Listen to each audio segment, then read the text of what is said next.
کوثر صاحب آپ کیا فرماتے ہیں؟ وہ توازن بگڑنا نہیں چاہیے، سیاسی لوگوں کو اپنے فیصلے اپنے ہاتھ میں رکھنے چاہیے۔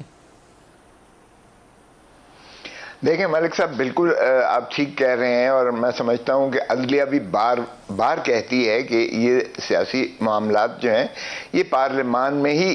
جو ہے بہتر طریقے سے آپ انہیں کریں اور عدالتوں کو اس میں انوالو نہ کریں۔ انفیکٹ اگر آپ ہمارے آئین کی روح دیکھیں تو اس میں بھی ٹرائکوٹمی آف پاور میں بڑے وضاحت کے ساتھ ڈیلینیٹڈ ہیں دائرہ اختیار سبھی کے، اور بدقسمتی ہے کہ اس حکومت کی یا محترم عمران خان صاحب کی کہ انہوں نے پارلیمان کو اتنا بے توقیر بنا کے رکھ دیا کہ تمام فیصلے کہیں اور کرتے رہے، کہیں اور ہوتے رہے، اور انہوں نے پارلیمان کو کسی معاملے میں بھی جو ہے انوالو نہیں کیا، اور جس طرح سے بلڈوز کر کے انہوں نے جو ہے لیجسلیشن بھی کی، وہ بھی ایک فیسسٹ ڈکٹیٹوریل ریجیم تو آپ اسے کہہ سکتے ہیں، لیکن پارلیمانی جمہوری نظام اسے نہیں کہہ سکتے ہیں۔ اور جب اب بیک لیش ان پر آیا ہے تو شکست ان کو نوشتہ دیوار نظر آئی ہے۔ انہوں نے خود 14 لوگوں کو جو ہے وہ شو کاز نوٹس دے دیے، جس کا مطلب یہ ہے کہ جو ان کی کولیشن ملا کے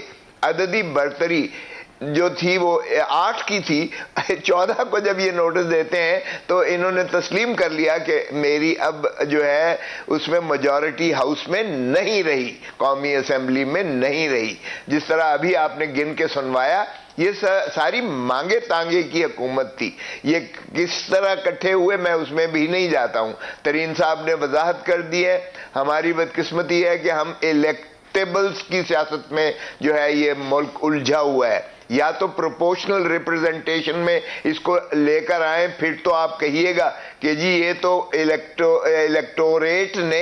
ایک نظریے کو جو ہے ووٹ دیا ہے، ایک سیاسی جماعت کو ووٹ دیا ہے، ایک سیاسی ایجنڈے کو ووٹ دیا ہے، ایک سیاسی سوچ کو ووٹ دیا ہے، ایک فکر کو ووٹ دیا ہے۔ یہاں تو آپ الیکٹیبلز کی خود آپ نے بتایا، ترین نے کہا کہ یہ دیکھیں جی یہ تو خاندان ہیں جو سیاست کرتے ہیں، اگر ان خاندانوں میں سے ہم جو ہے الیکٹیبلز کو ٹکٹ نہیں دیں گے تو ہم کبھی بھی برسر اقتدار نہیں آ سکتے ہیں۔